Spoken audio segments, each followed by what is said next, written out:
Muy buenas tardes a todos. Estamos aquí para dar lugar a la mesa número 3 de este coloquio Filosofía y Parresia, Cuestiones de la Palabra y la Acción. Y tenemos en esta mesa como ponentes a Josué Manzano Arzate y a Óscar Juárez Zaragoza, profesores de tiempo completo de aquí de la facultad.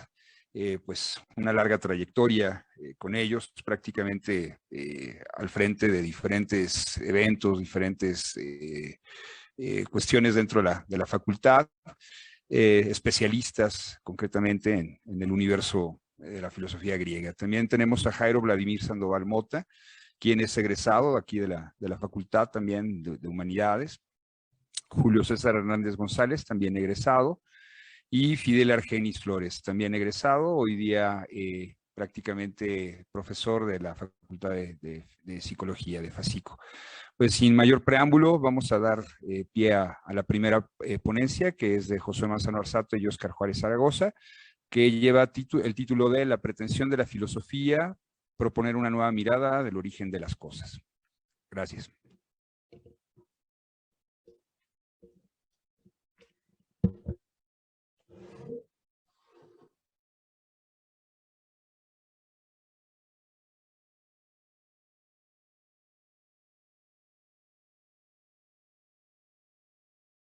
Un gusto saludar a los amigos y ex estudiantes y ahora colegas de la Facultad de Humanidades.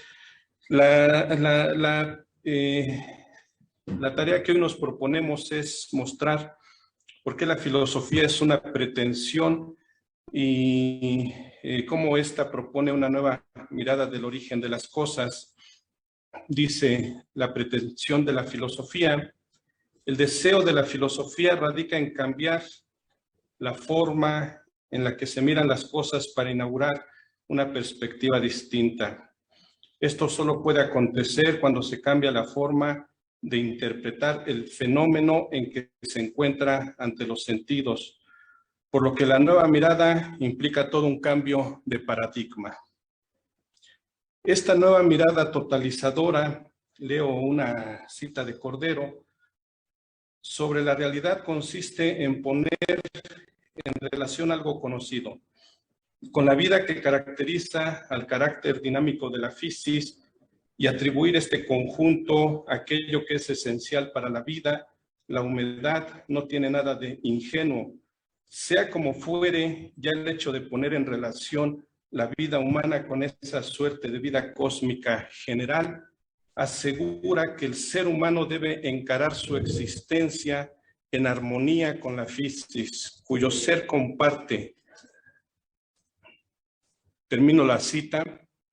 Así es que, si la sabiduría o sofía consistía en un saber eminentemente práctico, la filosofía consiste en algo peculiar, que al recibir en las manos a la sofía, esta no se acepta así sin más, sino en cuestionar el fundamento mismo de la sofía, ya sea astronomía, música o matemáticas.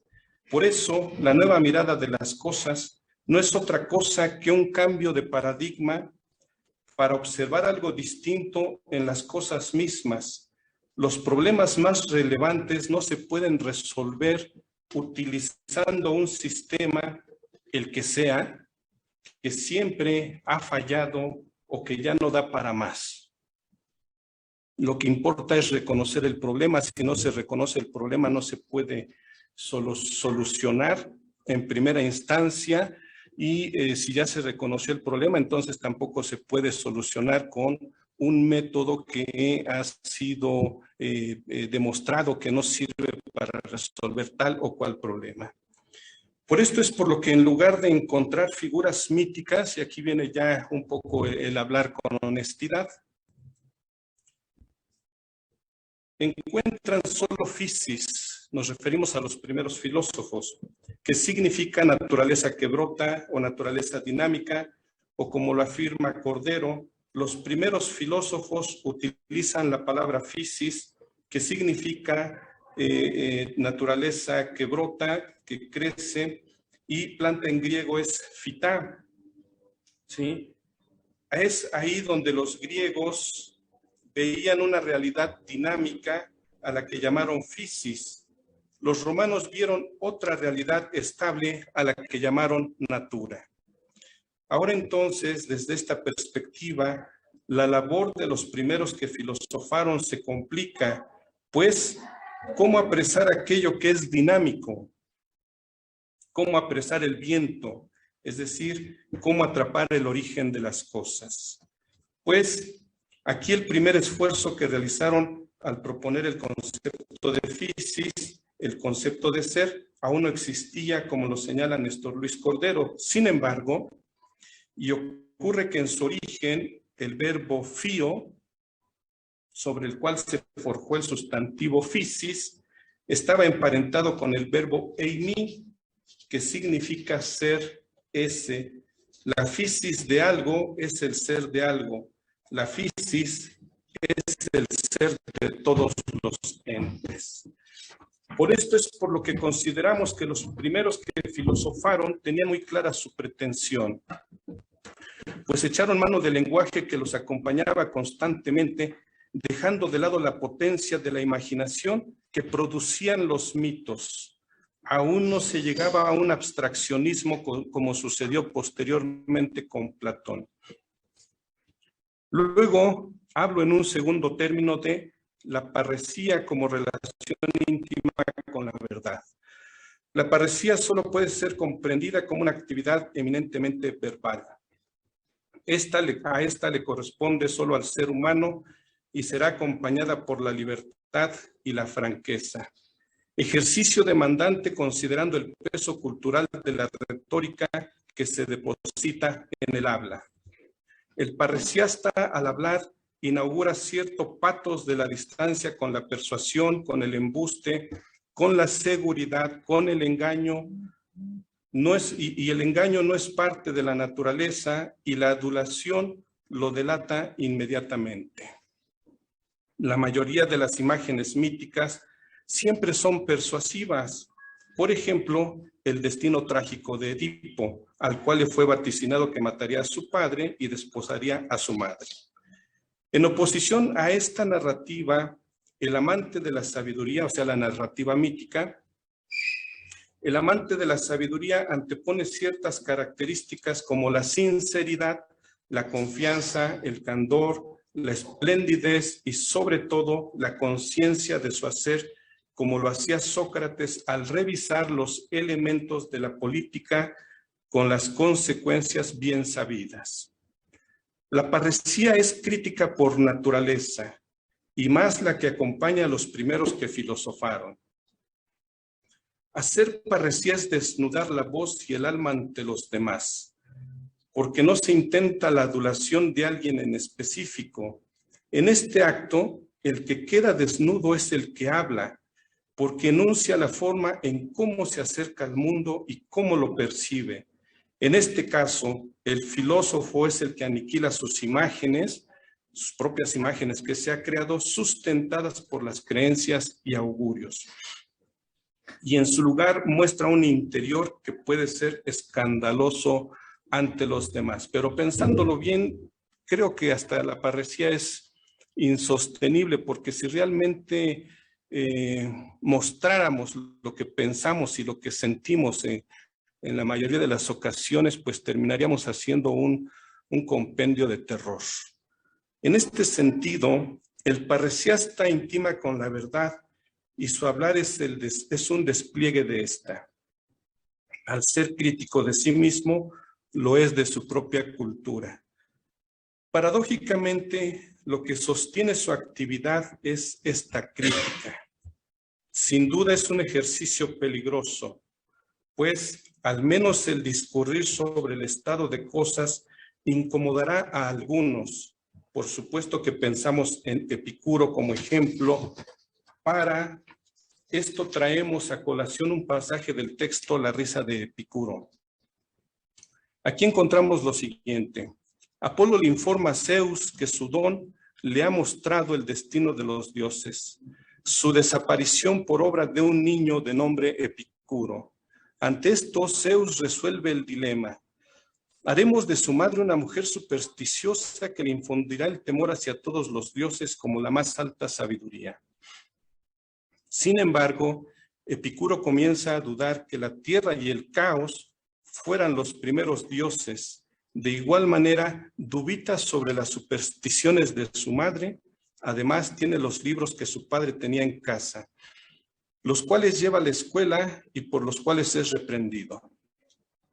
Ante esto, el director lanza la sentencia. Mañana tu padre y tú se purificarán en el templo. Pero si yo estoy purificado, dice Epicuro, gracias a los filósofos, sé que la naturaleza se hizo a partir del fuego, el agua, la tierra y el aire, y no es obra de los dioses. Y haber dejado de creer en ellos es una delicia. Casi no tengo pesadillas y me duele menos el estómago.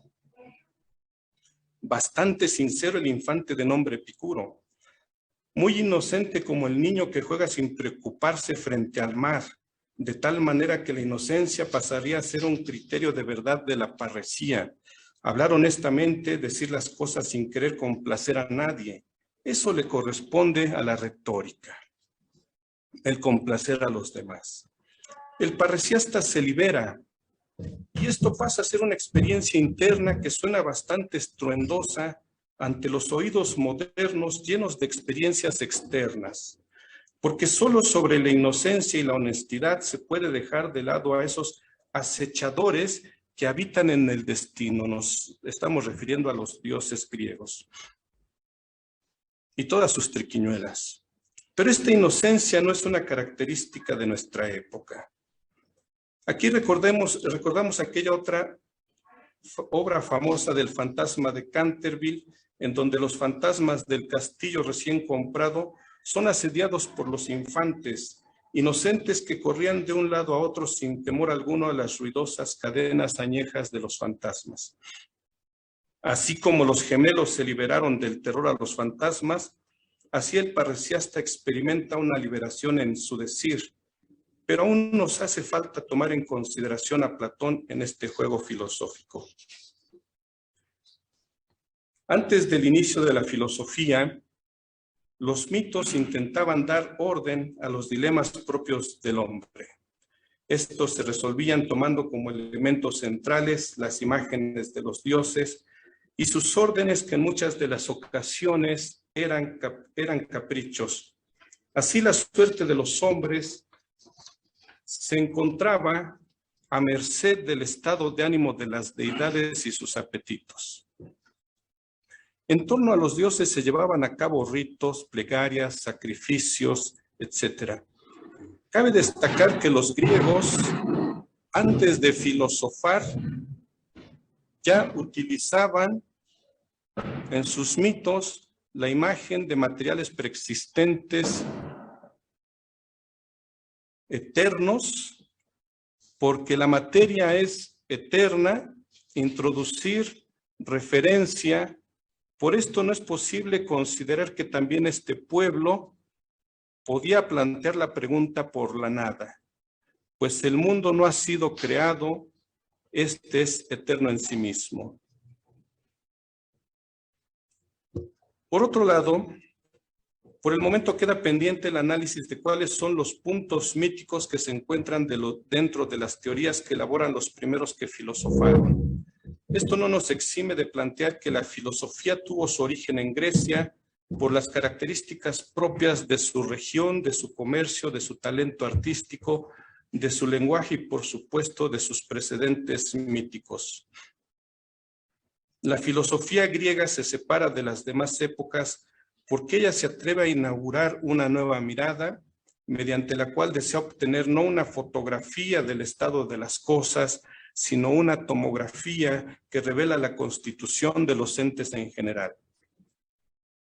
Otra cosa que siempre se encontraba presente es también en Grecia, es que el alma era inmortal, ¿sí?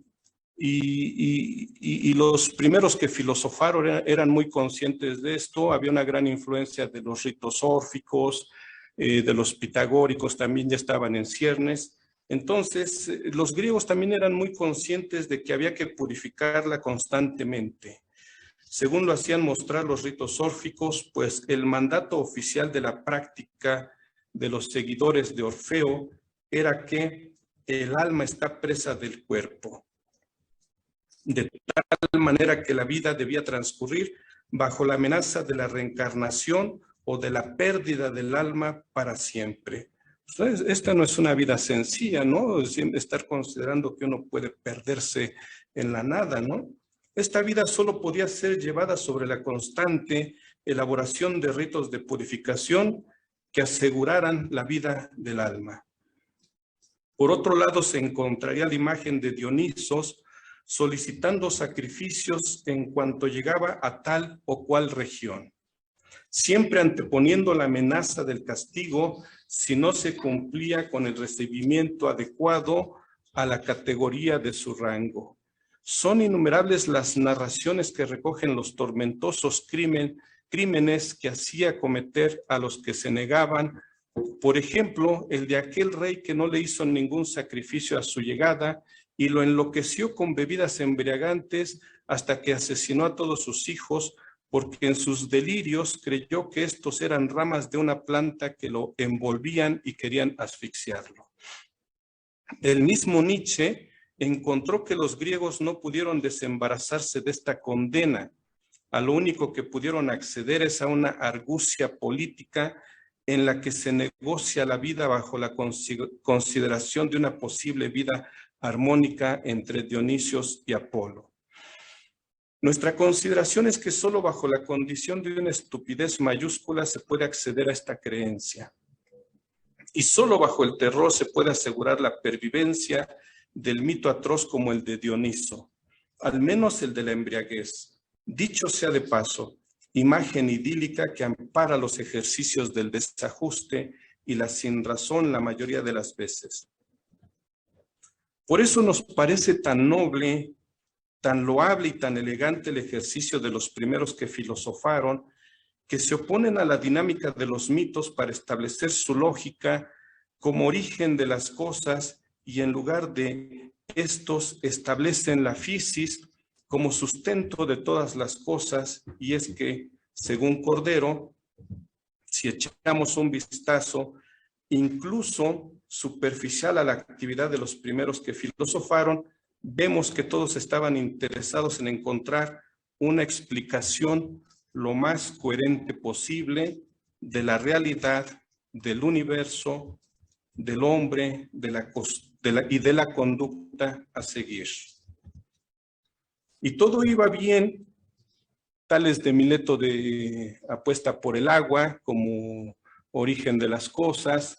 Heráclito, con su lucha de contrarios, también apuesta en que hay algo que une a los contrarios y que es el logos, pero este logos está íntimamente ligado a la realidad, es decir, a la physis, y todo iba bien, hasta que nuevamente encontramos a Platón. ¿Sí? Platón nuevamente propone un método que consiste en rechazar la observación de la realidad como método. Ahora ya no es volver a ver la realidad como lo hacían los primeros que filosofaron, sino que ahora Platón contempla las ideas para llegar así a algo satisfactorio. Y esto satisfactorio es la idea del bien, ¿sí? Método que también va a avanzar a través de la dialéctica y que implica una concepción metafísica. Parece que todo iba bien, pero en el Fedón aparecen las ideas como causas de las cosas reales, que son por una cierta participación o comunión con ellas o por la presencia de las ideas en la realidad. Más allá de los objetos reales y mutantes existen esas ideas eternas y modélicas, como los prototipos de las figuras matemáticas y los ideales de las virtudes éticas. En Platón encontramos un violento dualismo, un divorcio casi completo entre alma y cuerpo. Para ejemplificar todo esto viene a nosotros la imagen de Sócrates en su celda. El filósofo Feo se encuentra rodeado de pitagóricos, curiosamente de pitagóricos, y uno que otro seguidor del cinismo. Cosa curiosa, pues considerábamos que las concepciones órficas habían quedado atrás.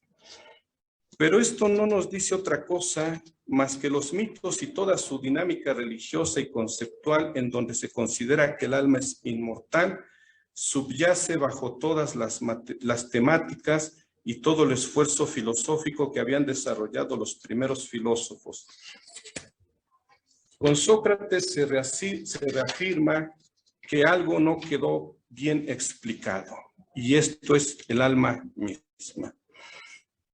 ¿Qué hacemos? No podemos retractarnos. ¿Sí? ¿Qué hacemos? Tampoco podemos decir que no es un problema filosófico el del alma como un presupuesto inmortal. ¿Qué nos queda? Simplemente afirmar que dentro de nosotros se agita un deseo que quema para zafarnos de esta necesidad que fue inaugurada con los griegos. ¿Y qué hacer con los deseos? Porque son estos los que nos mueven a pensar en la eternidad del alma y su sistema económico de premios y recompensas. No nos queda más que ser honestos y afirmar que llevamos más de 2000 años intentando liberarnos de los postulados planteados por los mitos, y no solo de los griegos, sino también de los mitos y las creencias regionales. Muchas gracias.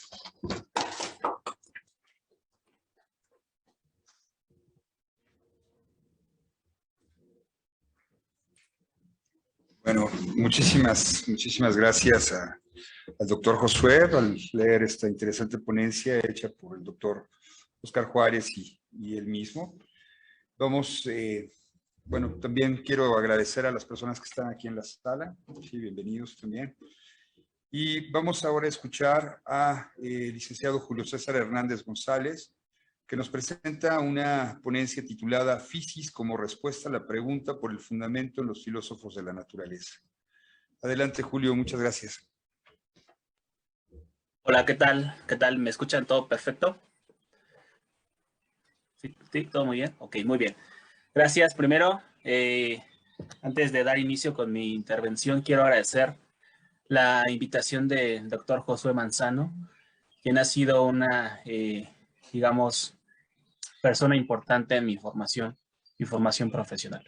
Entonces, muchísimas gracias por la invitación a todos los organizadores. Bueno, voy a dar lectura a mi participación. Denme un segundo, por favor. Bueno, como ya lo anunciaba el moderador, el título de este trabajo es Fisis como respuesta a la pregunta por el fundamento en los filósofos de la naturaleza. Y doy lectura. La incertidumbre es el principio del conocimiento. Mejor aún, el miedo, la desconfianza y el asombro son el motor que ha puesto en marcha la labor del hombre por sortear las peripecias de lo que acontece frente a él. Estas sensaciones han convertido en el individuo, han activado en el individuo su naturaleza, esta es, su necesidad por el conocimiento. Ha sido Aristóteles quien ha puesto al saber como una suerte de esencia primera en el sujeto, declarando que es propio del hombre el deseo por la ciencia. Cito a Néstor Luis Cordero. El verbo que habitualmente se traduce por desear, oregomai, significa en griego apetecer, es decir, gustar, como meta final de una cierta tentación. Es un alimento necesario para vivir. Cierro cita. Entonces, el conocimiento o la búsqueda del mismo se descubren como un recurso de supervivencia y como un alimento más que posibilita la vida. Sin conocimiento no hay cultura, no hay civilización, no hay hombre. Recordemos la máxima capital 12 de Epicuro de Samos, el que va a teorizar sobre la finalidad del filosofar acerca de la naturaleza. No es dado que el hombre anule su temor a los seres esenciales si no sabe cuál es la naturaleza del universo y lo único que hace es tener vagas nociones de lo explicado por los mitos. De modo que sin la ciencia de la naturaleza no es dado obtener placeres puros. Epicuro, Máxima 12.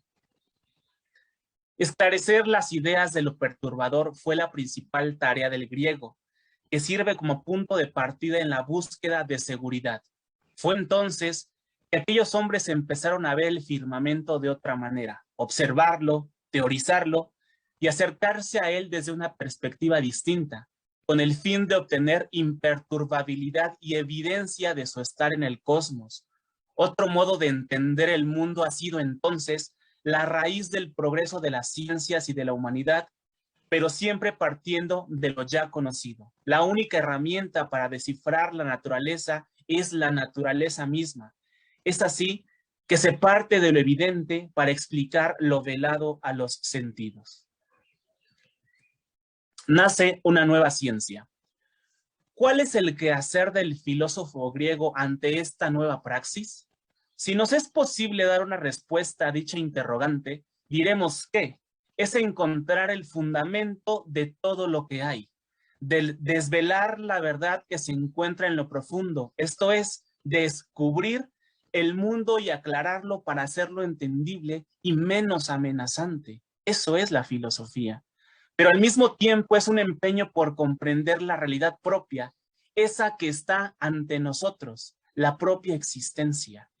Es indudable que en el momento en que la filosofía teoriza sobre la naturaleza y se cuestiona sobre su propia existencia, al mismo tiempo pone en duda su manera de acercarse a dicho conocimiento. Dicho de otro modo, desconfía de su propia capacidad para aproximarse a la comprensión de aquello que desconoce. Tan pronto como el hombre consideró conscientemente el problema del ser, de la existencia, se planteó inevitablemente el nuevo problema del saber, de la conciencia. La mente pronto crea por sí misma todo un edificio de conceptos, por medio de los cuales busca comprender la naturaleza. El problema del ser ha dado origen al problema del saber. Y cito, la filosofía se presenta como una vía hacia la sabiduría, cuyo fundamento reside en su propia verdad. La palabra verdad en griego, aletheia, cuya forma griega suena algo así como desocultamiento, es decir, un emerger de la noche del olvido en la claridad de algo dicho. La palabra verdad y la palabra realidad resultan a menudo intercambiables. Verdadero vale como real. Rocco Ronchi. Disculpen. La aventura que iniciaron los griegos al querer encontrar el fundamento del mundo tiene también una pretensión de universalidad, esto es, querer una verdad que valga para todos y que traspase los umbrales del tiempo y del espacio. De esta manera, el filósofo pone frente a sí mismo su propósito, a saber, la teorización racional que le proporcione seguridad y veracidad del cosmos y de su acontecer en él. La individualidad del filósofo la podemos calificar como la de un hombre superior, aquel que ha encontrado una verdad que los demás desconocen. Una clara imagen es la alegoría de la caverna que Platón expone en la República. Asimismo, es ilustrador el apunte de Jean-Pierre Bernat para definir y esclarecer la actividad del filósofo. Cito, unas veces afirmará que es el único calificado para dirigir el Estado y tomando orgullosamente el puesto de rey divino, pretenderá en nombre de ese saber que lo eleva por encima de los hombres, reformar toda la vida social y ordenar soberanamente la ciudad. Otras veces se retirará del mundo para replegarse en una sabiduría puramente privada, querrá instaurar con ellos en la ciudad otra ciudad al margen de la primera, y renunciando a la vida pública, buscará su salvación en el conocimiento y en la contemplación. Cierro cita. Un hombre con los pies puestos en la tierra en medio de la noche, con los ojos fijos en el firmamento, espera que la naturaleza le hable y cuando ésta lo haga, desea escucharla con todo su entendimiento, para así calmar su desasosiego. He aquí el retrato del filósofo. Pensar el cimiento del mundo es pensar lo que está más allá de lo conocido por los sentidos. Cuando el hombre griego emprende el viaje, llevando como única arma su propia capacidad intelectual, no está haciendo otra cosa que marcar el camino que seguirá toda la filosofía posterior, esto es, la abstracción. La filosofía griega queda así marcada por la búsqueda de una realidad fundamental y primera que sea soporte de lo inmediatamente conocido. Dicho peregrinar inicia con los hombres que la historia ha decidido llamar filósofos presocráticos, que tienen como principal característica el haber asumido como germen de todo lo que hay un elemento de la naturaleza. Por lo tanto, también cabe el sobrenombre de filósofos de la naturaleza.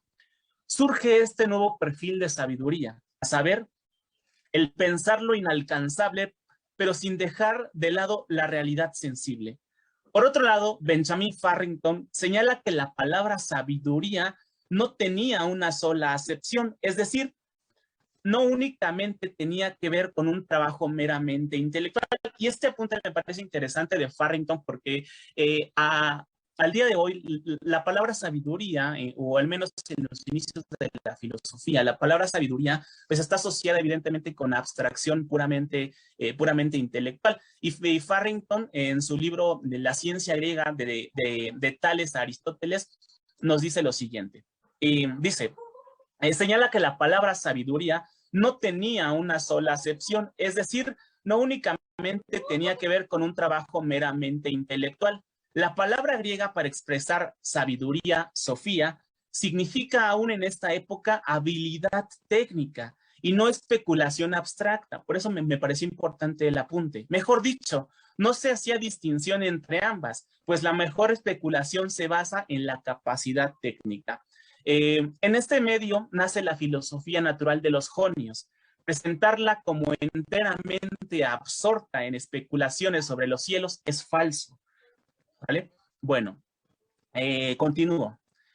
Es la filosofía una suerte de conciliador entre lo pasado, entre lo pensado y lo percibido, pero siempre de la mano del auge de la técnica, el comercio, nuevas formas de trabajo, arte, etc. En estos nacientes amantes del saber se vislumbra una nueva ciencia y si podemos dar lugar y fecha de su nacimiento, encontramos el siglo VI siguiendo a Giorgio Colli antes de Cristo y las tierras jónicas de Grecia, específicamente Mileto, una tierra de comerciantes. Recordemos que Mileto es una región con paso libre al mar Mediterráneo, cuyo tránsito comercial es de gran importancia y donde las formas sociopolíticas han sido base para su desarrollo económico, pero apta para la ciencia y la cultura. Es en estas tierras jónicas donde Tales, Anaximandro y Anaxímenes, los primeros filósofos de la naturaleza, van a observar con absoluto detenimiento las cosas de la tierra, lo inmediatamente conocido para explicar las cosas del cielo. En otros términos, el filósofo se eleva hacia el firmamento, pero lanza el ancla que lo mantiene con los ojos puestos en su realidad mundana. Aquí cabe hacer una precisión terminológica. Aristóteles prefiere llamar a estos pensadores de la naturaleza como los primeros que filosofaron, algo que ya apuntaba con gran elocuencia el doctor Manzano.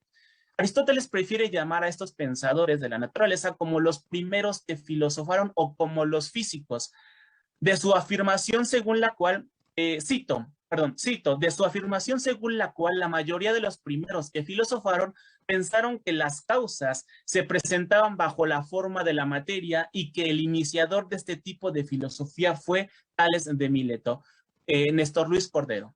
Cierro cita. De la misma manera encontramos que, cito, Aristóteles habla directamente de los antiguos y primeros que filosofaron sobre la fisis. Cierro cita. Néstor Luis Cordero. Emular a la naturaleza, esa fue la ruta que siguió el filósofo griego para cumplir el fin propuesto. Han llegado hasta nosotros apuntes de algunos aportes al avance técnico por parte de Tales en el campo de las matemáticas y la geometría, ciencias intelectivas por excelencia, contribución importante para la navegación, así como la participación de Anaximandro en el campo de la geografía, siendo el creador del primer mapa del mundo. Insisto, esto continúa con la definición de sabiduría que se tenía en aquel entonces, no como mera actividad especulativa o de abstracción, sino que evidentemente la palabra sabiduría tenía que ver con la técnica. Vemos a Tales de Mileto con aportes en matemáticas y en astronomía, por supuesto, en geometría y Anaximandro en sus aportes a la geografía, ¿no? Y cito: lo más característico y original del modo de pensamiento jónico fue que no reconoció distinción fundamental entre el cielo y la tierra, y que trataba de explicarse los misterios del universo en términos de cosas familiares. Para ser precisos, la fuente de la que surgió la filosofía jónica fue la nueva concepción del mundo, que resultó de la fiscalización de la nueva naturaleza por el técnico, miembro caracterizado de una sociedad libre. Las técnicas eran las técnicas eran maneras de bastarse a sí mismo imitando a la naturaleza. Benjamin Farrington. Cierro cita. Hubo defensores de esta nueva práctica que veían en la filosofía una praxis noble y honesta. Es Eurípides, un abogado defensor y creyente del filosofar griego, sobre todo, de aquellos hombres a quienes la sociedad había condenado como farsantes o embaucadores, ¿no? Conocemos la poca popularidad en los inicios de la filosofía, a quien a estos filósofos no eran bajados de farsantes o embaucadores, calificando a la filosofía de labor indigna y corrupta. Basta recordar como ejemplo paradigmático en la historia de la filosofía la acusación, condena y muerte de Sócrates, uno de los símbolos de la sabiduría de la Grecia antigua, denunciado como corruptor y transgresor de la tradición social. He aquí las palabras del poeta Eurípides, donde elogia la actividad filosófica y la coloca en los altares del saber científico, eliminando toda duda acerca de la racionalidad de dicha praxis. Cito a Eurípides: bienaventurado aquel que ha adquirido conocimiento de la investigación científica, un hombre tal no se ve empujado a hacer daño a sus conciudadanos ni a realizar acciones injustas, antes bien se dedica a contemplar el orden que no envejece de la naturaleza inmortal.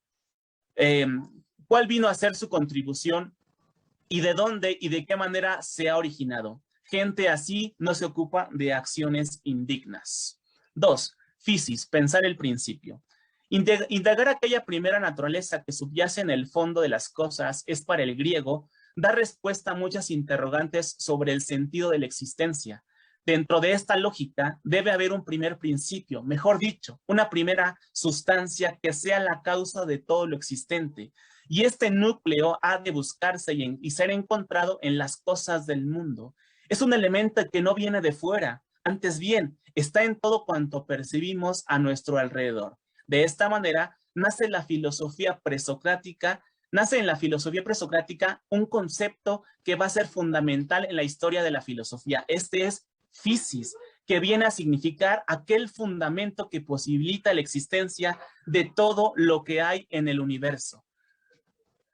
Nos quedan algunas referencias sobre el uso común de fisis o físicos. Desde sus inicios no tuvo una connotación filosófica, es decir, no se refería a ese primer principio del que todo se genera. Antes bien, cito, como término lo vemos con una duplicidad de significados. Por un lado, cuando se refiere a funciones, aspectos o cualidades, significa natural en el sentido de innato, y por otro, cuando califica a una persona significa estudioso de la naturaleza. Alberto Bernabé, cierro cita. En el pensar griego vamos a encontrar el concepto de arqué representando el primer principio de todas las cosas. Por lo que en las páginas siguientes vamos a entender los términos fisis. Ahorita voy a hacer esta aclaración.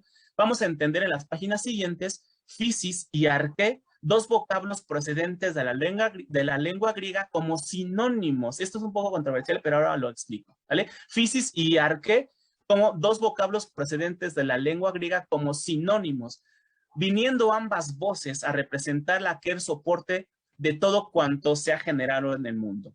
Entendemos que el término arqué y fisis aluden a la raíz de la cual todo procede. No obstante, fisis también puede hacer referencia a todo lo que hay. Es decir, este concepto va a ser utilizado indistintamente como el elemento del cual nacen todas las cosas, pero también designará a todas las cosas en general. La traducción habitual del vocablo señalado va a ser el de naturaleza, siempre haciendo énfasis en esta doble acepción, a saber, principio de las cosas y conjunto de las cosas. Al igual que arqué, fisis, es decir, naturaleza, fue un término tomado del habla popular de la ciudad y elevado a concepto filosófico por excelencia. Así, físicos, natural, antes de designar una categoría filosófica, habría que entenderla en la antigüedad como algo que se posee de forma innata o que es propio de la cosa que se posee. Así, por ejemplo, cito, la primera vez que aparece físicos es en Recuerdos de Sócrates de Jenofonte, obra escrita después del 371 a.C., y ya ahí se encuentra en el seno de una oposición. Se trata de una pregunta a Sócrates, si la valentía es algo de nacimiento o aprendido. ¿Sale? Así pues, físicos se refiere aquí a una cualidad de las personas. La valentía tiene el sentido de lo que es de la naturaleza y se opone a aprendido. Alberto Bernabé, cierro cita. Es relevante la aclaración de Tomás Calvo, puesto que evidencia la sinonimia del término physis y arché en lengua griega tomada tanto para él como para otros autores.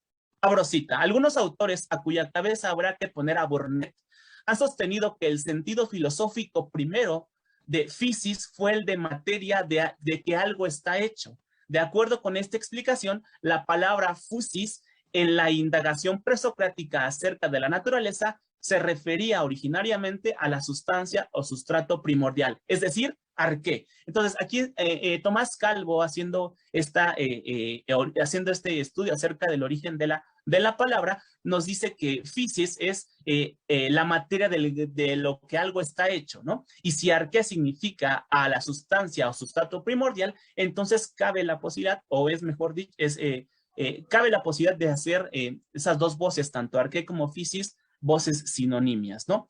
Es physis el centro de la investigación filosófica, que fue inicialmente elevado por los filósofos al nivel de una noción máximamente general, y como tal se aplica no ya a las sustancias primordiales, sino a toda la realidad en su conjunto.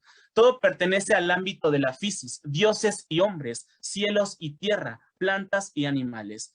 Todo es naturaleza, physis, y todo procede de esa esencia primera. Es ahora que nace la ciencia de la physis. Esto es el estudio de aquel primer principio que explica la realidad del mundo en que vivimos y que apenas conocemos.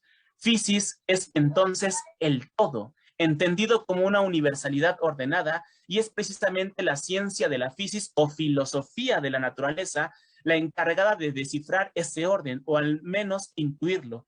Que subyace en el fondo de las cosas es descubrir ese principio inteligible y material sin el cual el cosmos no existiría y sin el cual cada cosa en particular carecería de realidad física. Dicho esto, en la filosofía jónica de los primeros filósofos tales Anaximandro, Anaxímenes, etc., y cito, la palabra physis empleada en el contexto de una investigación perificios sobre la naturaleza significa el origen y el crecimiento del universo concebido como un todo. Cierro cita, Néstor Luis Cordero. Cuando hablamos de un principio que le da certeza a este mundo, tanto a lo conocido como a lo desconocido, en este caso physis o arché, estamos frente a uno de los conceptos más importantes del pensamiento filosófico de Occidente, teniendo a dicha causa como semilla portadora de vida y movimiento.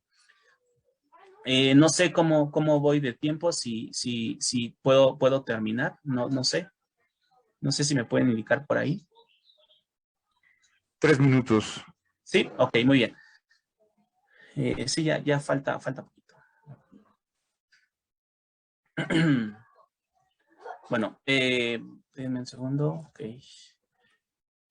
Siguiendo este razonamiento, el de la urgencia de un principio que sea soporte de todas las cosas, inferimos la vitalidad de dicho elemento por referencia a lo inmediatamente percibido. Pues si en el mundo se nos manifiesta lo vivo, de igual manera la causa primera debe poseer una energía viva a priori. Dicha physis es una especie de nexo entre lo inteligible y lo sensible, en tanto que ésta solo es captada con el intelecto, pero al mismo tiempo es progenitora del mundo percibido. No hay agentes externos, todo obedece a principios racionales que han operado desde la eternidad, y clara muestra de ello es evidentemente a la que a mi entender es el culmen y el culmen y el piso más alto de la filosofía griega presocrática, que es el atomismo de Leucipo y Demócrito, ¿no? Entre los físicos de Jonia, el carácter positivo ha invadido de pronto la totalidad del ser. Nada existe que no sea naturaleza, physis. Los hombres, la divinidad, el mundo, forman un universo unificado, homogéneo, todo él en el mismo plano. Son las partes o los aspectos de una sola y misma physis, que pone en juego por doquier las mismas fuerzas, manifiesta la misma potencia vital. Las vías por donde ha nacido, se ha diversificado y se ha ordenado esta physis. Son perfectamente accesibles a la inteligencia humana. La naturaleza no ha operado en el comienzo, de modo distinto de como lo hace todavía, día tras día, como el fuego seca un vestido mojado o cuando una criba se agita, las partes más gruesas se aíslan y se reúnen. Como no hay más que una sola physis que excluya la noción misma de lo sobrenatural, no hay tampoco más que una sola temporalidad. Voy a adelantar un poco para ir terminando. Así es como la physis o physis aparece en nuestro entendimiento como un elemento vivo que se mantiene en perpetuidad, aun cuando todo lo que se origina a partir de ella sea efímero. Todo es movimiento en tanto que todas las cosas son originadas por esta physis siempre activa, por lo que heredan de ella esta peculiaridad. Es al mismo tiempo la esencia del cosmos. Es definitivamente la constitución última y primera de las cosas, la que da el ser o posibilidad a todo cuanto hay, siendo así que Néstor Luis Cordero apunta contundentemente: la physis de algo es el ser de algo. Cierro cita. Mejor aún, es la causa o base de aquello que llamamos realidad física. La noción de naturaleza aparece pues como inseparable de la idea de proceso, de aquel proceso universal cuyo resultado es eso que los sabios llaman cosmos. Asimismo, de esta indagación sobre el advenimiento del mundo van a nacer los rudimentos de una nueva ciencia de la naturaleza, que pretenderá penetrar en las entrañas de un orden que se manifiesta a simple vista, siendo physis aquel principio ordenador del caos, dando como resultado un universo armónico tan insospechado y enigmático, tan insospechado y enigmático como el desorden mismo. De acuerdo con Calvo Martínez, la palabra cosmos proviene de las voces griegas cosmos, que significa orden, y caos, que denota desorden. De ahí que las propias exigencias de su planteamiento llevarán a los filósofos a delimitar dos nociones nuevas, la noción de principio y la noción de orden universal. Los filósofos jonios acuñaron estas dos nociones recurriendo a la palabra arqué y cosmos respectivamente. Y para terminar, me falta algunas consideraciones más, pero bueno, por cuestiones de tiempo voy a terminar.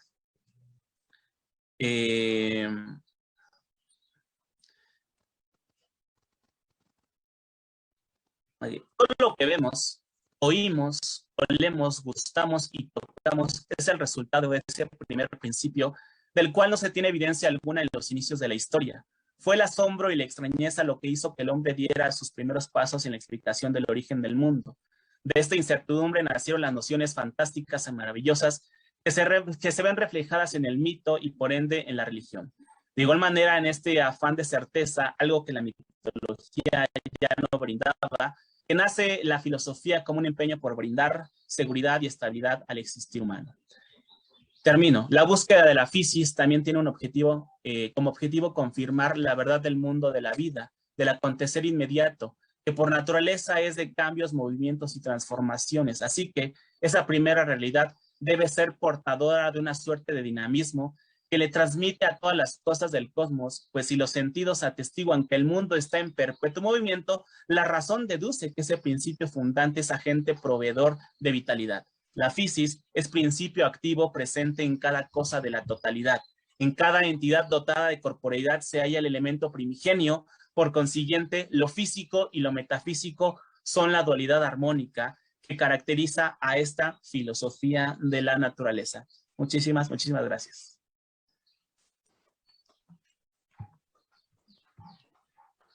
Muchas gracias al licenciado Julio César Hernández González. Ahora tocará el turno del maestrante Jairo Vladimir Sandoval Mota con la ponencia Una máquina de fuego y la potencia del devenir, el decir veraz según el logos como modalidad de la vida sabia. Adelante, Jairo, por favor. Muchas gracias, Tavo. ¿Qué tal? Buenas tardes a todos los que están aquí en la sala. Es un gran gusto para mí compartir el espacio virtual con ustedes en este coloquio. Y bueno, voy a compartir pantalla. También le agradezco de paso a mi compañero que acaba de presentar, Julio, eh, que ha despejado bastantes nociones que son importantes precisamente en torno a la cuestión de la physis, de la sabiduría en estos filósofos arcaicos o los primeros que filosofaron. Y me parece importante comenzar esta presentación con la siguiente pregunta. ¿Qué tiene que ver la cuestión de la physis, la cuestión de esta sabiduría arcaica con el decir veraz, con la parresía, ¿no? Que es el tema que nos convoca en este coloquio? Y más específicamente, si atendemos al pensamiento de uno de los primeros filosofantes, Heráclito de Éfeso, pues ¿qué tiene que ver el pensamiento del efesio con la parresía, con este decirlo todo, ¿no? O esta franqueza. Y también, pues, no desligado de esto, con la cuestión de la inquietud de sí, la epimeleia, y obviamente la cuestión política, ¿no? Precisamente esto lo vamos a ir despejando en esta presentación. Avísenme, por favor, si todos pueden ver mi pantalla. Por ahí, no sé si, Tavo, me puedes decir si se ve bien la pantalla? Muy bien, Jairo. Adelante. Excelente. Muy bien, pues mi ponencia se titula Una máquina de fuego y la potencia del devenir. Y como ya adelanté, estaremos hablando aquí sobre el pensamiento del Efesio, Heráclito de Éfeso. Veremos cómo el decir veraz o la parresía es una cuestión de, ante todo, de logos, eh, y es algo en lo que no se ha solido poner el acento lo suficientemente, ¿no? El decirlo todo, esta franqueza del discurso, tiene que ver sobre todo con el logos.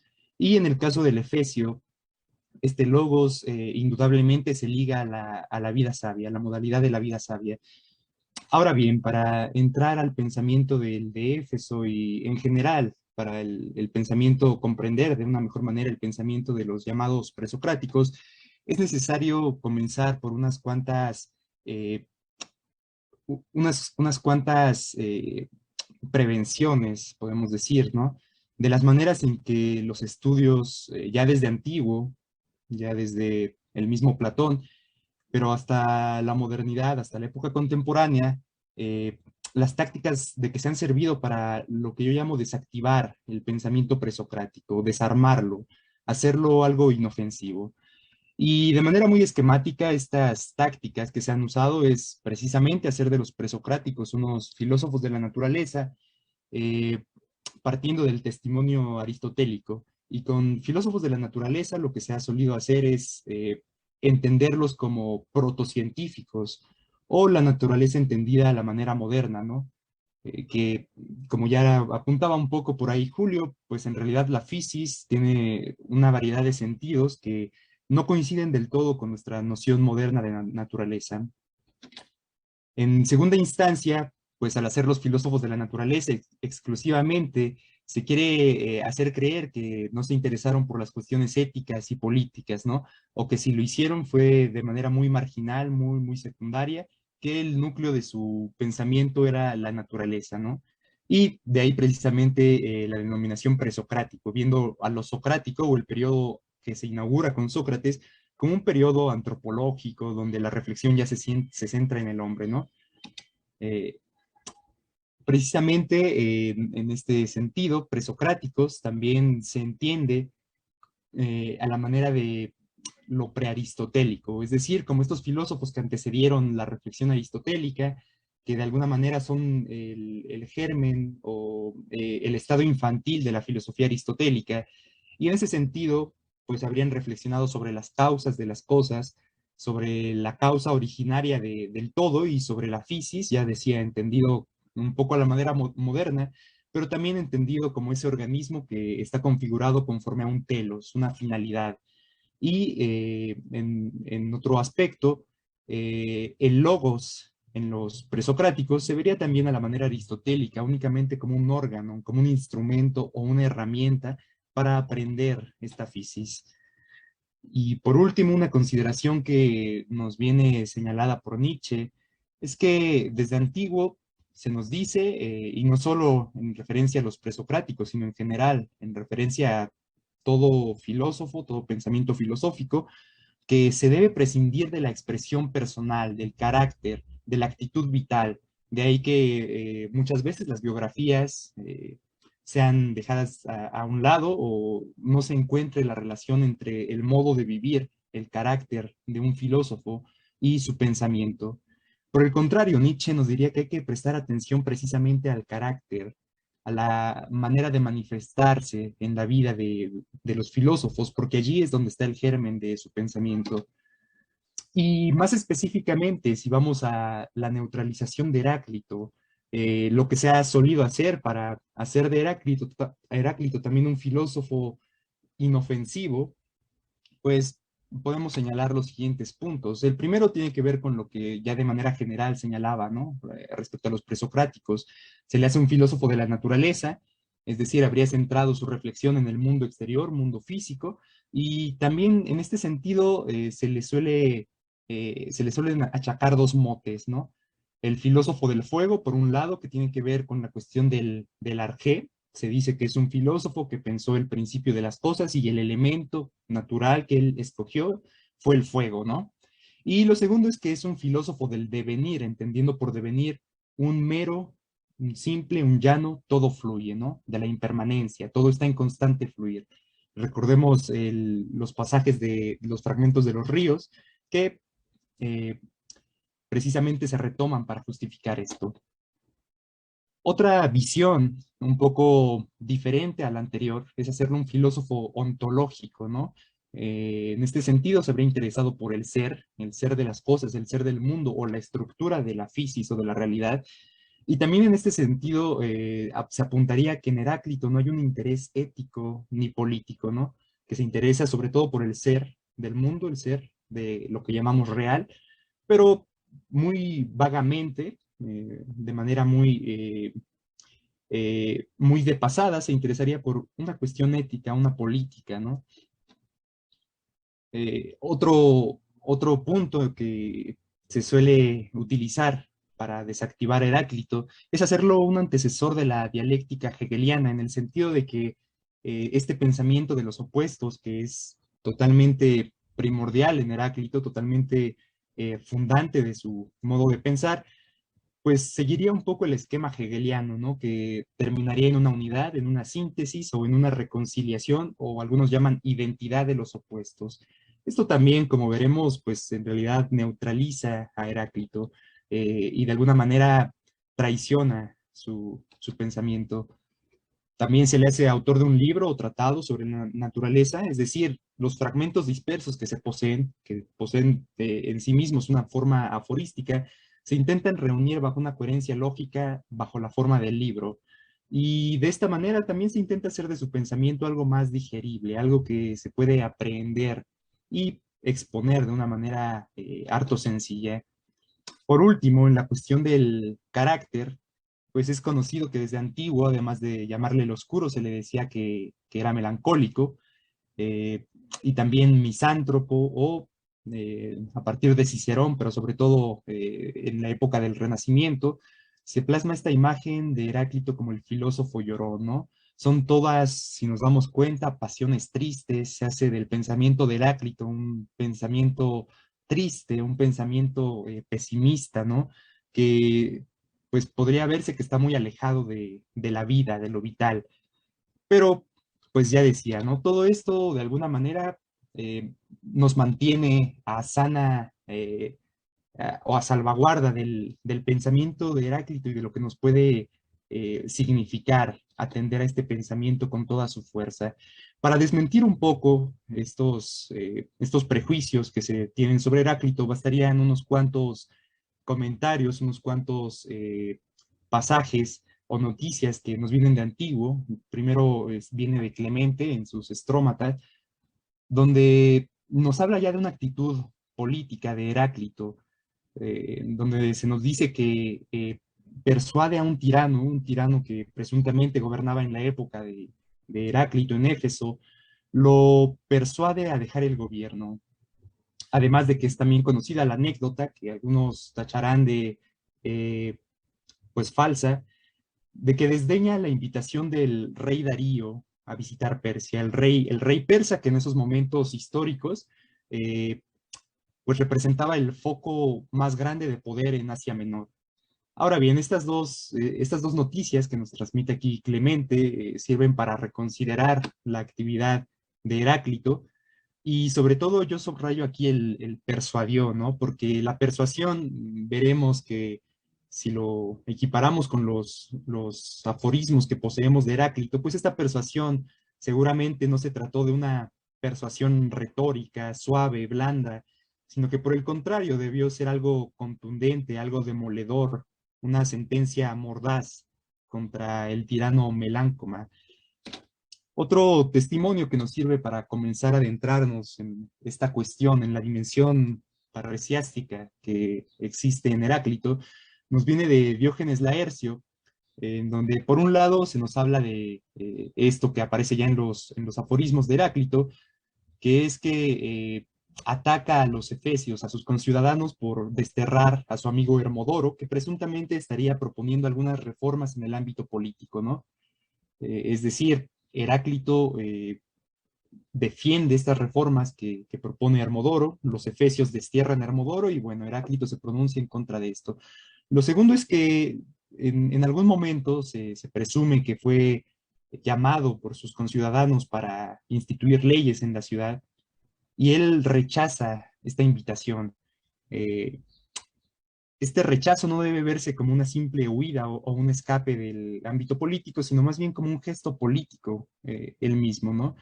El gesto político que consistía en rechazar instituir leyes, rechazar participar en el simulacro de la polis o de la ciudad, debido al estado de putrefacción, ¿no? Que estaba ya, del que estaba ya permeado esta ciudad.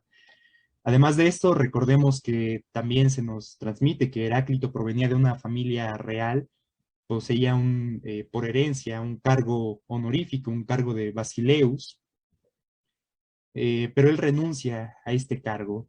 Y nuevamente esta renuncia no debe entenderse como un gesto en donde rechaza lo político, sino más bien como un gesto político, que ya veremos en qué consiste esto político, ¿no? Lo primero es que esta actitud de Heráclito que se nos dibuja en estas noticias supone un claro desafío al poder en turno, un claro desafío al poder tanto del tirano local de Éfeso como al poder más central del rey persa. Y pues viene a colación con esto que decía del gesto político, ¿no? Que es ante todo no someterse a los mandatos del rey, del tirano, ni tampoco someterse al orden de su discurso, ¿no? Un discurso que supone que uno tiene que rendirle pleitesía al rey o tiene que participar en el simulacro de la ciudad.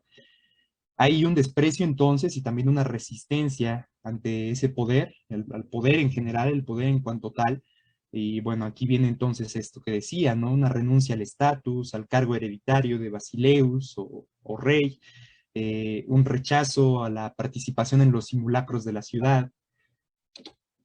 Y por último, podríamos ver también una rebeldía y una resistencia, pero que no tenemos que entender, y aquí es en lo que quiero incidir sobre todo, no tenemos que entender o no podemos entender como desligado del pensamiento filosófico de Heráclito. Por el contrario, se liga íntimamente y tiene que ver básicamente con ese trabajo sobre sí mismo que ha realizado Heráclito y al cual nos invita en sus aforismos, que es lograr una homología entre el ser individual, podríamos decir, o la propia subjetividad con con el logos y con la physis, que como veremos, el logos es de alguna manera manifestación de la physis. Y precisamente de esta homología o esta armonía interna entre subjetividad y physis, o subjetividad y logos, se desprende esta actitud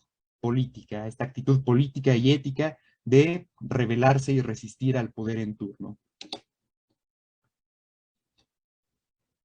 Y basta recordar un pasaje de Heráclito para comenzar a ver estas relaciones. El pasaje en cuestión, según la ordenación canónica de Diels-Kranz, es el 112. Aquí Heráclito nos dice que lo mejor del ser humano, la virtud, podríamos decir, o la arete, y la sabiduría consiste en pensar como se debe, y decir lo verdadero. Aquí, evidentemente, la conexión con un decir veraz o con una modalidad de veridicción, parresía, pero también en actuar. Todo esto, el pensar, el decir, el actuar, según la fisis, según el ordenamiento de la fisis, escuchando, es decir, estando en apertura o en actitud de disposición y recepción a la fisis, ¿no? Entonces, aquí es muy claro que el pensar, el decir, el actuar, se ligan necesariamente con una concepción de la fisis y por ende con el logos. Ahora bien, el pensar heraclitio. En el pensamiento de Heráclito es fundamental la noción de logos y veremos que el logos no es esa cosa tan dócil que después viene a ser a partir de Platón, sino que es más bien una instancia paradójica y es precisamente aquí donde podemos adentrarnos a esto que he denominado la máquina de fuego, ¿no? O la máquina de fuego heraclitia. Primero porque el logos supone la reunión de lo diverso. Esto es evidente y todos los que conocen la raíz etimológica de logos saben que alude precisamente a una reunión de diversos elementos, solo que esta reunión de lo diverso, de lo múltiple, lejos de suponer una unidad, supone más bien la pervivencia de lo múltiple, de lo diverso, y es muy claro en el pensamiento de Heráclito cuando nos dice que lo convergente es divergente y viceversa, lo divergente es convergente, es decir, hay una unión de opuestos en donde no se reducen los opuestos, sino que estos subsisten en su oposición.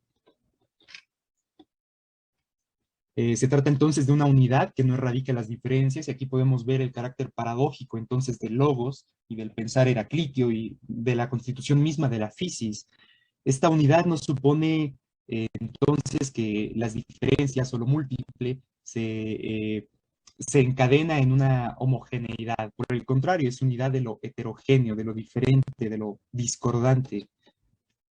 El fuego, entonces, no tendríamos que entenderlo como un elemento físico del cual están constituidas todas las cosas, sino que más bien es una expresión o una manifestación simbólica, aunque cierto es que es real también, del logos, en el sentido de que es el fuego este elemento, esta imagen, este símbolo que expresa los dinamismos de lo real, expresa por una parte la medida, pero también la desmesura, el cambio y la permanencia, es decir, en suma, la paradoja, lo convergente, divergente, el uno y los muchos. Entonces, podríamos decir también que, por otra parte, lo más fundamental del logos no es esta reunión o esta homogeneización de las cosas, no es la reducción de los muchos a lo uno, sino que más bien lo fundamental es su carácter común, algo que recalca Heráclito en muchos pasajes y que no cesa de invitarnos a lo común. Y si el logos es común, es porque no le pertenece a ninguna cosa, sino que de alguna manera las atraviesa a todas las cosas. Y la manera de atravesar o estar presente en tanto principio en todas las cosas no es esa manera de protosustancia de la cual surgirían las cosas, sino más bien a partir de su estado de conectividad. El logos es común porque es conexión, es ensamblaje, es acoplamiento. Y en este sentido es que podemos entender que se trata ante todo de una máquina de fuego, porque la máquina, lo más fundamental de una máquina, a diferencia de lo que el sentido común usualmente nos lleva a pensar, es precisamente su carácter de conectividad. Una máquina puede conectar con diversas instancias, sobre todo puede conectar con piezas heterogéneas, diversas, y produce conexiones tanto en lo interior como a lo exterior, el afuera, lo que está más allá de sus componentes naturales. Además de la conectividad, pues evidentemente el funcionamiento, ¿no? El logos como máquina conecta las cosas y las hace funcionar, hace que se activen sus potencias propias. Y bueno, aquí un pasaje de Heráclito en donde podríamos ver precisamente esto, ¿no? Donde nos habla de las conexiones o acoplamientos, y donde vemos que las conexiones o acoplamientos se dan siempre eh, en la fisis como conexiones de contrarios, conexiones paradójicas entonces, en donde lo total y lo no total, lo concordante y lo diferente se mantienen en sus potencias propias sin reducirse a una síntesis. Y bueno, queda la cuestión del devenir, que decía, no podemos reducir en Heráclito a un mero fluir, un todo fluye, sino que tenemos que entender de otra manera. Primero diríamos que el logos, entonces, en tanto que es lo común y en tanto que es conexión, no es una sustancia, no es un arjé, sino que es un proceso, y este proceso es precisamente el devenir. Pero este devenir no consiste meramente en fluir, no es simplemente que las cosas cambien y dejen de ser lo que eran para ser otra cosa, porque esto mantiene en realidad a las cosas en sus identidades fijas, estables. No es entonces fluir ni tampoco es transformación. No es que el joven se convierta en viejo, el vivo en muerto, sino que implica otra cosa. Implica algo que se da antes de estas identidades fijas, establecidas. Y es en este sentido que podemos entender que el devenir en Heráclito, como esa instancia paradójica que sostiene a los contrarios o a los opuestos en su tensión misma, está más bien en el medio, ¿no? No es ni lo discordante ni lo concordante o lo convergente, sino que está en el medio entre lo discordante y lo convergente, y el devenir ocurriría precisamente ahí, en el entre, el entre de las oposiciones. Y por último, una cuestión fundamental de este devenir es que este entre, este proceso de devenir que ocurre entre las potencias opuestas, no deja a estas potencias, ni deja la fisis en un mismo estado, sino que más bien es productor. Este devenir produce, y lo que produce es nuevas conexiones y también nuevos devenires. Lo que se produce entonces es una fisis en constante movimiento, crecimiento, en interconexión, y esto podemos ver, nos arroja una imagen mucho más compleja de la fisis a la cual apunta Heráclito, y del logos también. Y bueno, aquí uno de las tres formulaciones del pasaje de los ríos, en donde pues nuevamente se hace patente la paradoja, ¿no? Del estar, el no estar, el ser, el no ser, todo esto como expresión del devenir. Es decir, que el devenir, nuevamente, no está en el existir, ni tampoco está en el no existir, o pasar de un estado a otro, sino que está precisamente en ese entre. Devenimos mientras existimos y no existimos, en un estado de indiscernibilidad, podríamos decir. Y bueno, para concluir, ¿qué tiene todo esto que ver entonces con la parresía? Sí, como decía al principio, la parresía es ante todo cuestión de logos, de decir, de discurso. eh, pues este logos sí es manifestación de la fisis, y veíamos, de acuerdo con Heráclito, la sabiduría consiste en vivir según la naturaleza, es decir, vivir según el logos o vivir según el devenir. Pues bien, entonces el ser veraz, que es un hablar, un pensar, un actuar conforme a la fisis, es ante todo dejar ser al logos, es decir, dejar ser este proceso de devenir, dejar que se manifieste este proceso en donde las identidades comienzan a disolverse. eh, y también por otra parte es, como veíamos, una crítica del poder, de lo instituido, de la tradición. Todo esto, poder, instituciones o lo instituido y la tradición como maneras de congelar este proceso del devenir, ¿no? El poder sería precisamente, o el poder que viene de los tiranos, de los reyes y ante el cual se levanta el logos, sería precisamente esta táctica para apresar el devenir, para hacerlo algo más dominable. Y toda también iría entonces el logos contra esta máquina de producción de masa, es decir, contra esta máquina que hace de todos lo mismo, ¿no? Y que las críticas de esto lo encontramos en varios pasajes de Heráclito, ¿no? Contra el pensamiento de la masa. Implica instaurar el combate como regla vital, en el sentido de que una de las formas que toma este proceso de devenir en logos es polemos, o guerra o combate, pero la guerra aquí nuevamente se hace contra todo aquello que aliena o enajena la vida, y todo aquello que aliena la vida es nuevamente lo que intenta petrificarla o encadenarla en algo fijo, todo aquello que intenta detener el proceso del devenir de la vida. Hay un rescate de las singularidades, entonces, en tanto que la singularidad implica precisamente ese estar siendo o ese estar en devenir, implica alejarse de lo que piensa la masa o los muchos, o en terminología más heraclitia, del conjunto de los dormidos o de los durmientes. Pero paradójicamente, esta singularidad no implica encerrarse en la individualidad, implica por el contrario la producción de vínculos, entregarse a los vínculos, ¿no? A las nuevas conexiones, a lo que lo saca uno de sí mismo. Y en este sentido, diríamos que el pensamiento heraclitio es una apuesta por la vida común, no una apuesta por la propia individualidad, por la propia sabiduría, sino más bien una sabiduría común, comunitaria, que tiene que ver con las singularidades de los demás y también con las singularidades en devenir que se encuentran en el universo. Y por último, apuntaría como fundamental este trabajo sobre sí, esta epimeleia que podríamos ver en Heráclito, es un trabajo de desidiotizarse. Recordemos que en la Grecia antigua el idiota, el idiotés, es fundamentalmente el que está encerrado en sí mismo, el que tiene sus pensamientos y vive únicamente conforme a estos. Entonces, trabajar sobre sí mismo es abrirse a ese afuera, lo que está más allá de uno, es desidiotizarse. Y este salir de sí, este desidiotizarse, llevaría precisamente a la vida sabia, lo cual, por cierto, sería vivir conforme a la naturaleza. Y bueno, sería eso lo que quería compartirles. Muchas gracias. Al contrario, gracias a ti, Jairo.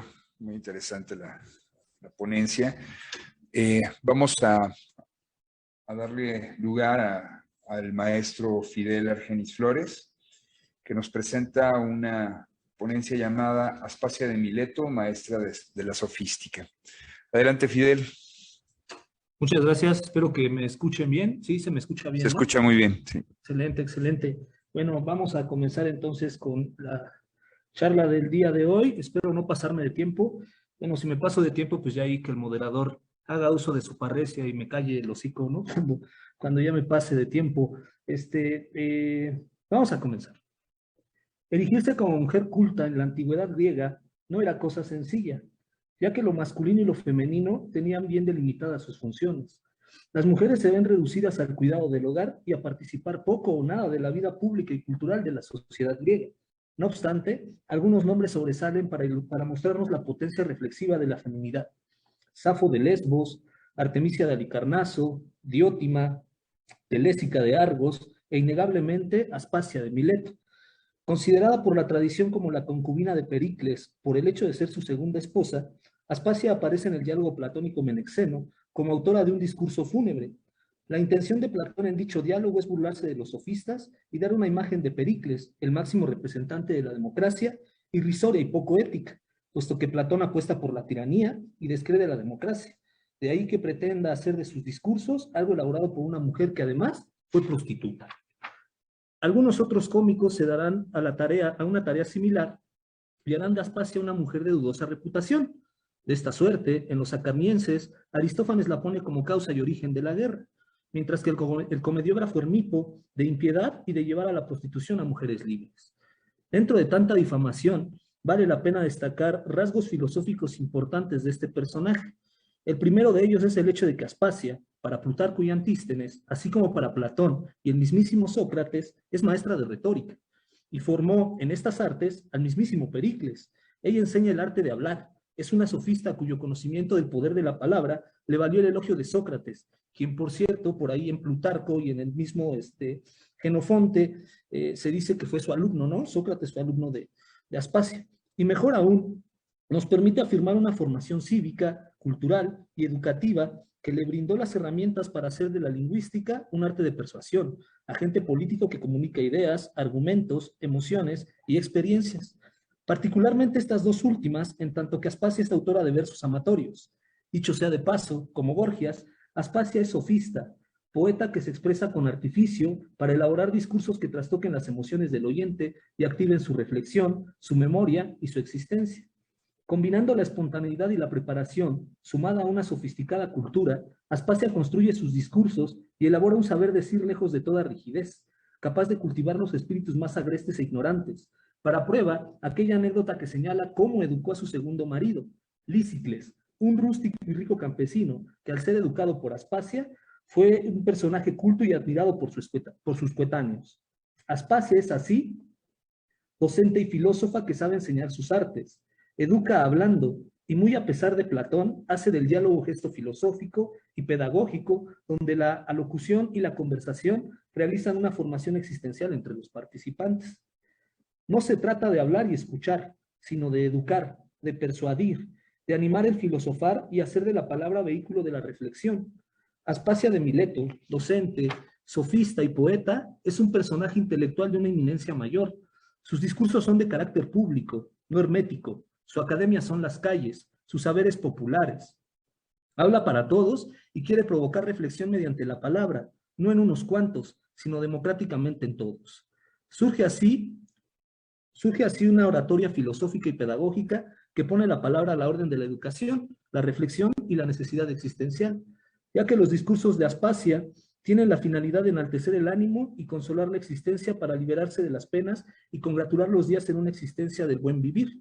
En el discurso fúnebre del Menexeno de Platón, leemos una Aspasia que homenajea a los difuntos engrandeciendo su memoria y exhorta a los vivos a imitar la virtud y el buen ejemplo que pudiesen dar en vida a los ahora muertos. No se trata de un panfleto o una pancarta usada como mera estratagema política, sino de hacer de la muerte una provocación para vivir bien y recordar a los difuntos en la medida de lo que nos puedan aportar para ese vivir bien. Conocida es la controversia alrededor de los discursos de Pericles, que no resulta fuera de lugar suponer, son de autoría de la sofista, Aspasia de Mileto.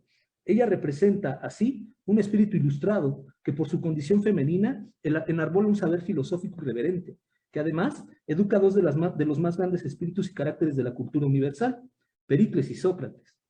Se nos revela una Aspasia experta en política, oradora pertinaz, pedagoga inigualable y, mejor aún, imagen conceptual de la cultura griega en su mejor versión, la democrática, la socrática, la filosófica, la política y célebremente artística. Todo ello porque sus enseñanzas son la base del quehacer político de Pericles y la vida filosófica del modelo de filósofo, Sócrates. Nada más escandaloso para una tradición que se quiere idealista y cristiana. Aspasia, la mujer filósofa, es la reverencia misma hecha filosofía, que representa lo que más ataca esa tradición, la sofística, la democracia, lo popular, el uso de la palabra en su vertiente existencial y ética, la impiedad, una razón activa que no se deja engañar y promueve su uso colectivo, la feminidad y un amor por el cuerpo bien marcado. Conocido es que Aspasia era una hetaira y regenteaba en Atenas una casa de citas. En ella se afirma, en ese sentido se afirma en Plutarco y otros fragmentos alrededor de la filósofa, Aspasia recibía a esposas e hijas de atenienses de alcurnia y les enseñaba a ser libres.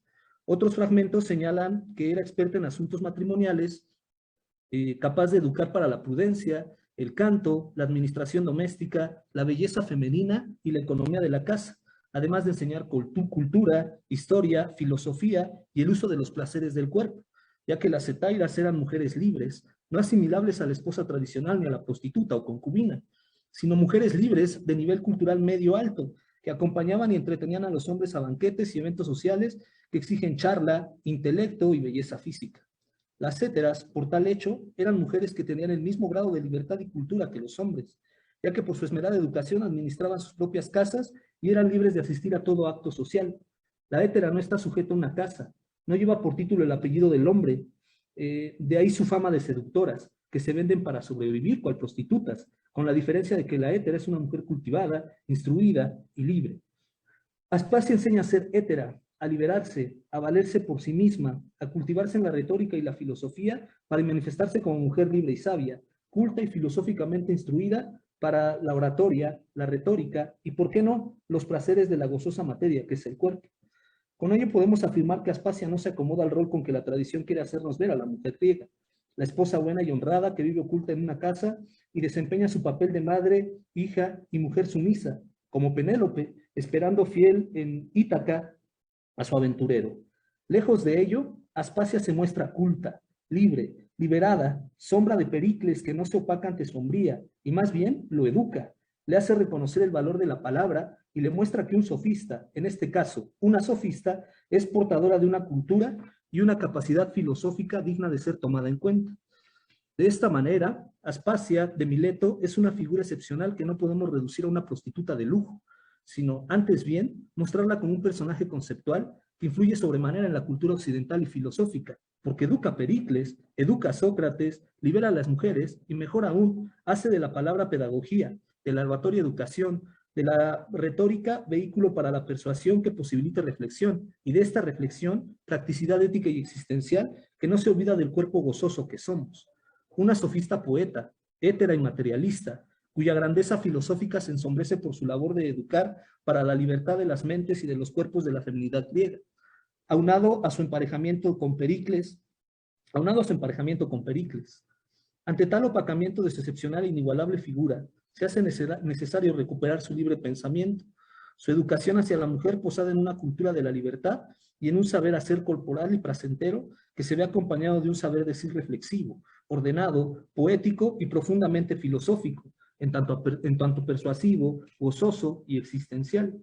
En otras palabras, es válido rescatar una Aspasia filósofa que trae consigo un filosofar de la palabra y el cuerpo, cuya finalidad es una educación para la libertad, un saberse hacer libre mediante la cultura y el pensamiento, un saber ser libre desde la propia singularidad que se expresa oral y físicamente. Hablamos pues de un liberarse desde el filosofar, que una vez conseguido, procura el placer de la cultura, consistente en saber decir y persuadir, afectando de manera alegre y gozosa el ánimo de nuestros interlocutores.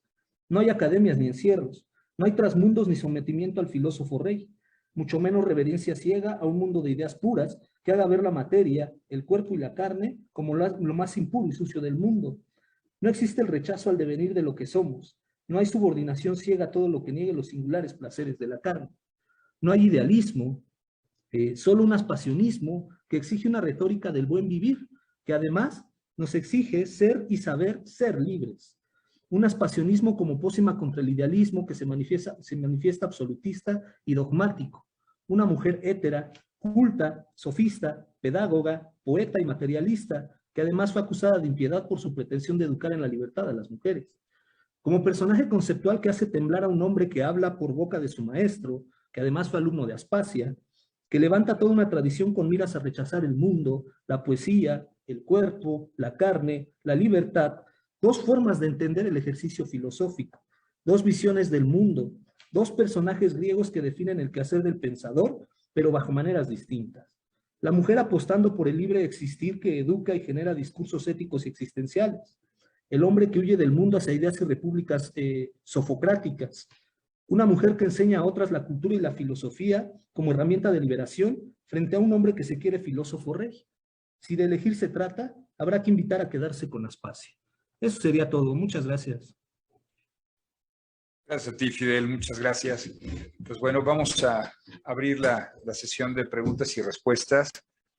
Si alguien en el público, aquí presente o en línea, quisiera preguntar, comentar algo, el micrófono está abierto.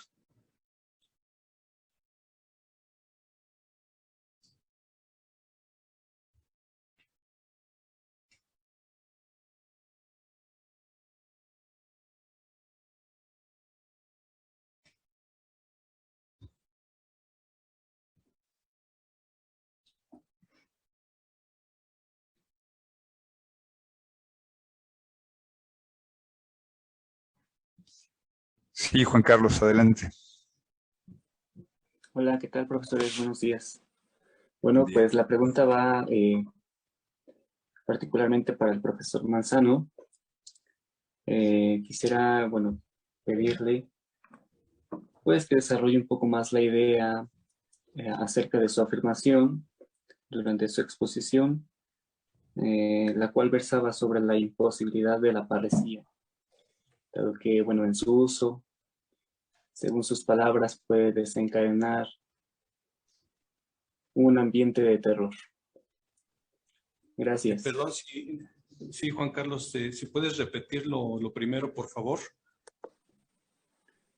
Sí, la pregunta es, y bueno, la petición es que desarrolle más la idea sobre su afirmación, sobre la imposibilidad del uso de la parresía, dado que según usted, en su uso de la parresía puede desencadenar un ambiente de terror.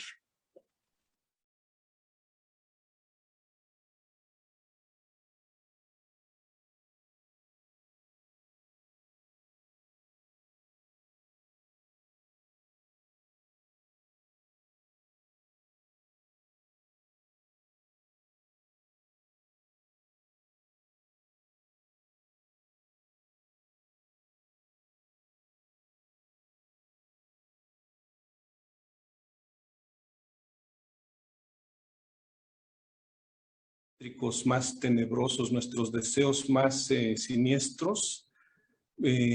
A eso me refiero, en que de cierta manera hay una imposibilidad de llegar a eso, ¿no? Por eso se inauguran los confesionarios, ¿no? De cierta manera para poder comunicar todo ese tipo de situaciones tan siniestras a alguien ajeno a nosotros mismos.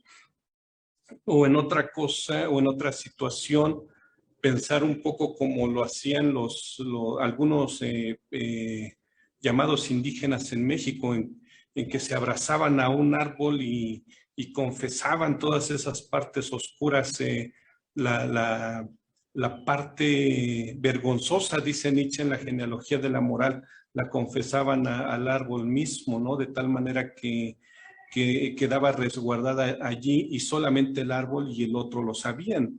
Ese es el límite que yo veo en la parresía, que de cierta manera sí podemos decir todo, pero a partir de ciertos conceptos que puedan también tener un juego entre varios, ¿no? Ciertas reglas entre un juego que sea un juego común. De otra manera no es posible comunicar todo. Eso es a lo que me refiero, ¿no? Nietzsche fue muy claro en eso, en que esta parte vergonzosa nos lleva a crear hábitos, nos lleva a crear promesas también, ¿no? Entonces, sigue siendo un problema, ¿no?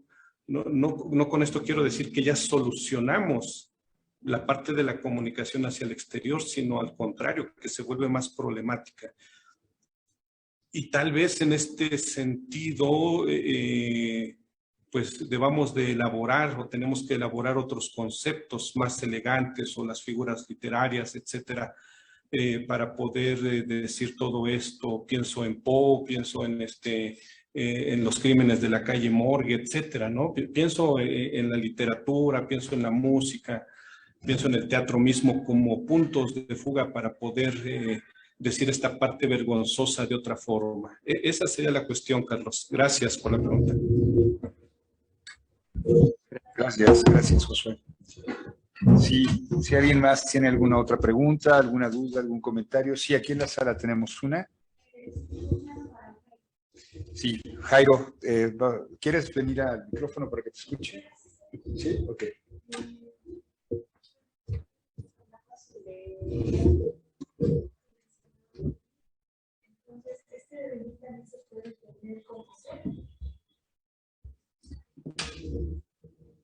Sí, ¿se escuchó, Jairo?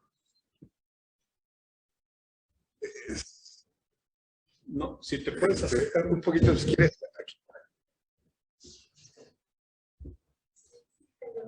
Mi pregunta es, bueno, nos hablaste sobre hábitos. Entonces mi pregunta es, ¿el devenir lo podemos entender como ese?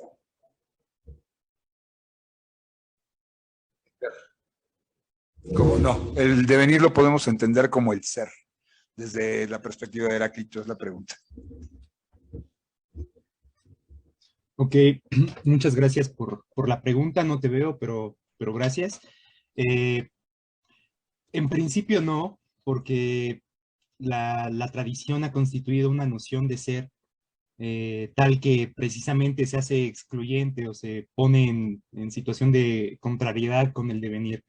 de alguna manera, y a eso responde la oposición clásica que se ha dibujado un poco de manera forzada entre Parménides y Heráclito, es hacer a uno el filósofo del ser y al otro el del devenir.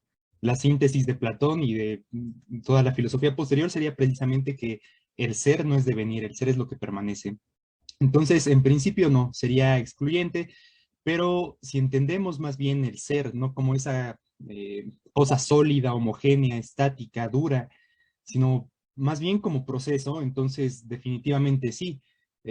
Habría que buscar otro término eh, o recuperar la dimensión del término griego que toon en griego es un verbo participio que está, no está substanciado, no es un sustantivo, sino que es más bien un verbo que indica esta dimensión dinámica.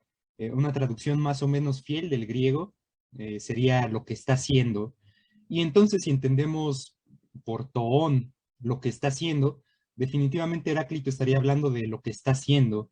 El devenir sería lo que está haciendo, lo que está en proceso, lo que está creciendo, lo que está en dinamismo, pero ya no tiene nada que ver con esa concepción tradicional del ser, ¿no? Entonces, espero haber respondido con esto.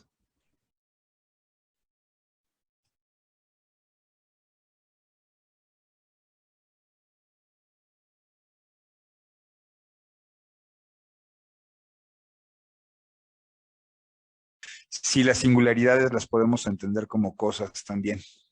Esa es la pregunta, Jairo. Ok, gracias por transmitirme la pregunta y no nuevamente si entendemos las cosas como pues esas cosas bien delimitadas, cerradas, definidas, esas son nuestras cosas que usualmente tenemos y pensamos, ¿no? Una cosa es algo bien definido, delimitado. Las singularidades, por el contrario, tienen esta característica que decía de logos, ¿no? La conexión o la conectividad. En ese sentido son como pequeñas máquinas también que están abiertas a la conexión, ¿no? Entonces, una cosa nunca va a ser solo una en el sentido numérico ni en el sentido de definición, sino que siempre estará abierta a conectarse con otra singularidad, ¿no? Puede conectarse, puede verse contaminada por otras singularidades y quizás la manera más fácil de pensarlo es pensar en uno mismo como individuo, en que no somos justamente entes cerrados, delimitados, subjetividades bien definidas, sino que todo el tiempo estamos prestos, abiertos, sometidos o padecemos la conexión con otras cosas, con otras personas, con otros organismos, otras ideas, ¿no? En ese sentido, nuestra individualidad o nuestra identidad está siempre abierta, fragmentada, fracturada, y conectándose con lo otro. Somos singularidades en ese sentido. Entonces, no, una singularidad no es una cosa. Muchas gracias, Jairo. Te dan las gracias desde acá. Hay una pregunta para el doctor Manzano, de Ramón Vega. Dice, ¿hay posibilidad de autorregularse mediante la conciencia al ejercer la parresía en existencia? Porque de no ser posible, estaríamos condenados a decir mitades y filosóficamente hablando, ello es escandaloso. Sí, Josué. Hola, Ramón, gracias por la pregunta. Necesariamente a partir del concepto de physis, que es naturaleza dinámica y que se autorregula, necesariamente se inauguran varias preguntas, ¿no? Una como la que haces y otra sería, si todos somos physis, ¿por qué entonces nos sentimos separados de la physis, ¿no? Para responder a tu primera pregunta, necesariamente tendríamos que pensar que al observar la physis tendremos necesariamente que aprender a autorregularnos a partir de esto. Esto por lógica necesariamente tendría que ser así. Y entonces nuestro lenguaje tiene que modificarse también, porque en lugar de decir que el sol sale, tendríamos que decir que la tierra se mueve, porque estamos ya haciendo una nueva parresía, ¿sí? Estamos inaugurando un nuevo decir verás, y este decir verás contradice a toda esta noción que tenemos ahora de que el sol sale, que nos han acostumbrado, nos han domesticado a hablar así, que el sol sale, el sol no sale, lo que se mueve es la tierra, eso lo sabemos así, y entonces tendríamos que inaugurar una nueva forma de vida a partir de esto.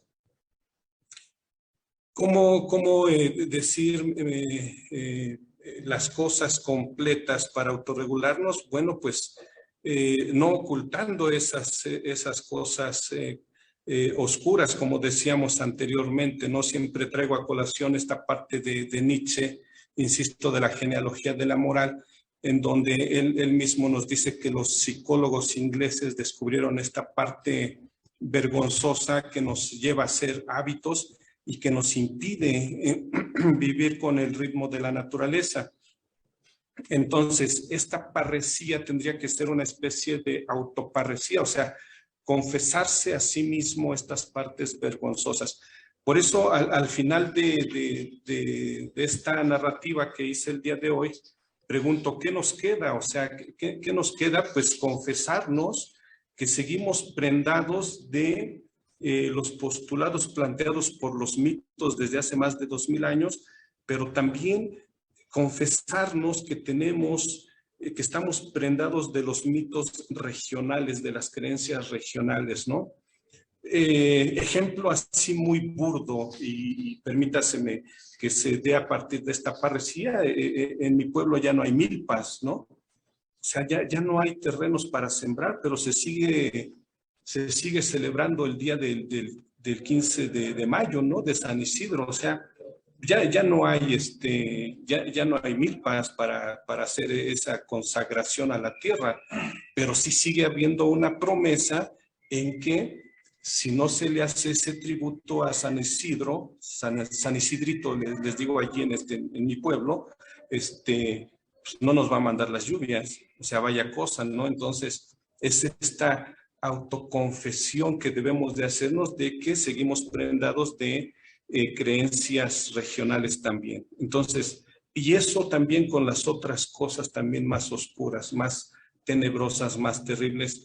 Mencionaba a Poe solamente por mencionar alguno, pero podemos comentar también al conde de Lotremont, en donde nos pone infinidad de ejemplos de cómo hacer cosas terribles, ¿no? Y en la literatura podemos encontrar infinidad de situaciones así. Gracias por las preguntas. Muchas gracias, José. Muchas gracias, Ramón, también por la pregunta.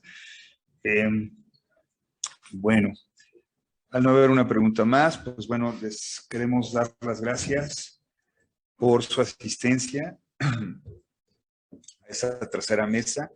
Sí, en breve les haremos llegar sus constancias de participación. Y pues bueno, los invitamos a la conferencia magistral, que será a las 14 horas, con Patrick Lloret, del Instituto de Investigaciones Filosóficas de Lyon 3, en Francia, que nos presenta una conferencia magistral titulada ¿Por qué los griegos inventaron la ética animal? Una explicación desde la parresía como forma de vida. Sí, pues bueno, muchísimas gracias a todos, ponentes y participantes, también gracias a los organizadores, y a las 14 horas nos vemos con la conferencia.